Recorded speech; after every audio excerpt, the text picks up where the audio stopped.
دلدار پاکستان کی pod cost میں شہزادی کا پیار بھرا آداب۔ بات چیت جو ہم آپ سے شیئر کر رہے ہیں وہ ہے بابائے قوم جناب قائد اعظم محمد علی جناح کے بارے میں۔ اگر آپ کو پچھلی پوڈ کاسٹ سننے کا موقع نہیں ملا اور آپ چاہتے ہیں کہ آپ کو قائد اعظم کے بارے میں کچھ معلومات حاصل ہوں تو ضرور آپ ان کو ڈھونڈ کے سن سکتے ہیں۔ اور جو قائد اعظم کی زندگی پر یہ جو بات چیت ہے آپ کو بتا دیتے ہیں کہ پروفیسر حمید اللہ شاہ ہاشمی نے یہ اکٹھی کی ہیں چیزیں۔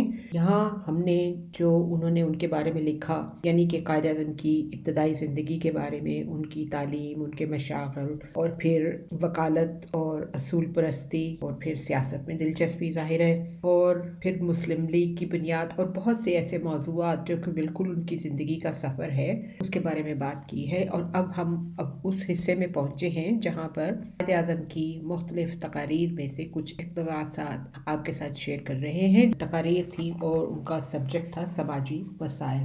وہاں انہوں نے سماجی مسائل کے بارے میں بات کی تھی، تو یہ انہی سماجی مسائل کا جو ذکر ہے ان کی دوسری تقریروں میں آج کی پوڈ کاسٹ میں شامل ہوگا۔ قائد اعظم نے جو تقریر کی تھی 11 اگست 1947 میں دستور ساز اسمبلی سے خطاب کرتے ہوئے، اس کے کچھ 3 حصے ہیں اس تقریر میں سے نکالے ہوئے ہیں جن کا تعلق جو ہے سماجی مسائل سے ہے۔ 3 اقتباسات ہیں کہہ لیجیے۔ لکھتے ہیں، ہندوستان اس وقت جن بدترین لعنتوں میں گرفتار ہے ان میں رشوت ستانی اور بددیانتی خاص طور پر قابل ذکر ہے۔ میں یہ نہیں کہتا کہ دنیا کے دوسرے ممالک ان کا شکار نہیں، مگر میرا خیال ہے کہ ہماری حالت اس معاملے میں بدتر ہے۔ بالحقیقت یہ ہمارے لیے زہر ہے۔ ہمیں ان برائیوں کو نہایت سختی کے ساتھ کچلنے کی ضرورت ہے۔ مجھے امید ہے کہ جس قدر جلد ممکن ہوگا آپ ان لعنتوں کا خاتمہ کرنے کے لیے مناسب تدابیر اختیار کریں گے اور مناسب قوانین بنائیں گے۔ یہ قائد اعظم کی جو تقریر تھی 1947، جیسے کہ آپ کو بتایا 11 اگست تھی۔ آج 2023 ہے، تو آپ خود جانتے ہیں کہ ہم کہاں تک پہنچے ہیں۔ میرے کہنے کی کوئی ضرورت نہیں ہے۔ آگے چلتے ہیں۔ جو اگلا اقتباس تھا، اچھی اور بری دیگر چیزوں کے ساتھ خیانت، منصبی اور اقربا نوازی کی لعنتیں بھی ہمارے حصے میں آئی ہیں۔ ہمیں ان برائیوں کو بے دردی سے کچل دینا چاہیے۔ میں یہ امر واضح کر دینا چاہتا ہوں کہ خیانت، منصبی اور نوازی بالواسطہ یا بلا واسطہ مجھ پر اثر ڈلوانے کی کسی کوشش کو میں ہرگز برداشت نہیں کروں گا۔ جہاں مجھے معلوم ہوا فلاں جگہ ایسا ہو رہا ہے تو پھر خواہ کوئی کتنا ہی بڑا یا چھوٹا کیوں نہ ہو، اسے ہرگز نہیں بخشوں گا۔ اسی تقریر کا ایک اور حصہ ہے، اس میں قائد اعظم نے کہا، چور بازاری ایک لعنت ہے۔ میں جانتا ہوں کہ چور بازاری کرنے والوں کو اکثر پکڑا جاتا ہے اور سزا دی جاتی ہے، کبھی کبھی حوالات بھیجا جاتا ہے، کبھی جرمانہ عائد کر دیا جاتا ہے، لیکن اس موذی مرض سے نمٹنے کے لیے زیادہ سختی اور بے دردی کی ضرورت ہے، جو آج معاشرے کے خلاف ایک زبردست جرم کی حیثیت اختیار کر چکا ہے، اور بالخصوص ہمارے ان بگڑے ہوئے حالات میں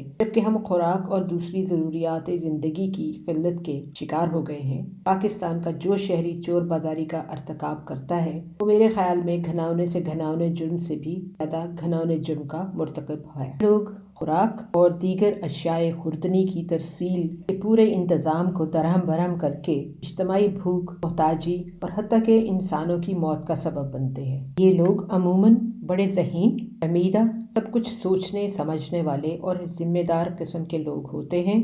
اس لیے بھی ضروری ہے کہ ان کے لیے سخت سے سخت سزائیں تجویز کر کے ان کا قلع خما کر دیا جائے۔ اگلا اقتباس لیا گیا ہے 21 مارچ 1948 کی نشریاتی تقریر جو کہ ریڈیو ڈھاکہ سے ہوئی تھی۔ قائد اعظم نے کہا، اگر ہم خود کو بنگالی، پنجابی، سندھی وغیرہ پہلے اور مسلمان اور پاکستانی بعد میں سمجھنے لگیں گے تو پھر پاکستان لازماً پارا پارا ہو کر رہ جائے گا۔ اسے کوئی معمولی بات قرار دے کر ٹالیے نہیں۔ اس کی شدتوں اور امکانات سے ہمارے دشمن بخوبی آگاہ ہیں، اور میں آپ کو متنبہ کرتا ہوں کہ وہ پہلے ہی اس سے فائدے اٹھانے میں مصروف ہیں۔ میں آپ سب سے صاف صاف ایک بات پوچھنا چاہتا ہوں کہ جب بھارت کی سیاسی ایجنسیاں اور وہاں کے اخبارات جنہوں نے پاکستان کو عالم وجود میں آنے سے روکنے کے لیے آسمان سر پر اٹھا لیا تھا، اب اچانک مشرقی بنگال کے مسلمانوں کے دوست بن کر یہ کہتے ہیں کہ آپ کے مطالبات جائز ہیں، تو کیا آپ کو یہ محسوس نہیں ہوتا کہ یہ کیسی خوفناک شرارت بلکہ سازش آپ کے خلاف کی جا رہی ہے؟ کیا یہ امر اپنی جگہ بالکل واضح نہیں ہے کہ بھارت کی یہ سیاسی ایجنسیاں مسلمانوں کو پاکستان حاصل کرنے سے نہ روک سکیں تو اب یہ پاکستان کا شیرازہ اپنے دوسرے ہتھ کنڈوں اور پرفریب پروپیگنڈے سے بکھیرنے پر تلی ہوئی ہے، اور اس کے لیے انہوں نے وہی پرانا طریقہ اختیار کیا ہے جو مسلمانوں کے دوسرے دشمن اختیار کرتے رہے ہیں، یعنی انہوں نے ایک مسلمان بھائی کو دوسرے مسلمان بھائی کے خلاف اکسانا شروع کر دیا ہے۔ میں آپ کو صوبائی عصبیت کے اس زہر سے خبردار کرنا چاہتا ہوں جو ہمارے دشمن ہماری مملکت میں داخل کرنا چاہتے ہیں۔ یہ اگلا اقتباس جو کہ سماجی مسائل کے عنوان کے تحت ہے، یہ آخری ہے جو 15 جون 1948 کو قائد اعظم نے کوئٹہ میں شہری سپاس نامہ کا جواب دیتے ہوئے کیا۔ انہوں نے کہا، یہ ملکی اور غیر ملکی کی باتیں نہ ملک کے لیے مفید ہیں نہ آپ کے شایان شان ہیں۔ ہم سب پاکستانی ہیں، ہم نہ بلوچی نہ پٹھان ہیں، نہ سندھی ہیں، نہ بنگالی نہ پنجابی۔ ہمارے احساسات اور طرز عمل بھی پاکستانیوں جیسے ہونے چاہیے، اور ہمیں چاہیے کہ بجائے کسی اور نام کے صرف پاکستانی کہلائے جانے پر فخر محسوس کریں۔ یہ پوڈ کاسٹ میں آپ کے لیے کچھ اور اقتباسات انشاءاللہ ایک نئے عنوان کے تحت لے کر آئیں گے۔ جانے سے پہلے ہمیشہ کی طرح آپ کے ساتھ شیئر کرنا چاہیں گے علامہ اقبال کے کچھ اشعار۔ کوئی قابل ہو تو ہم شان کئی دیتے ہیں، ڈھونڈنے والوں کو دنیا بھی نئی دیتے ہیں۔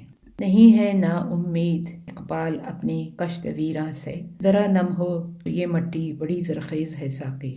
میرا طریق امیری نہیں فقیری ہے، خودی نہ بیچ غریبی میں نام پیدا کر۔ بستر سے اٹھ کر مسجد تک نہ جا سکے اقبال، خواہش رکھتے ہیں قبر سے اٹھ کر جنت جانے کی۔ ہمارا ای میل ایڈریس ہے dildarpakistan@hotmail.com۔ Until next time, take care, look after each other. God bless. اللہ حافظ۔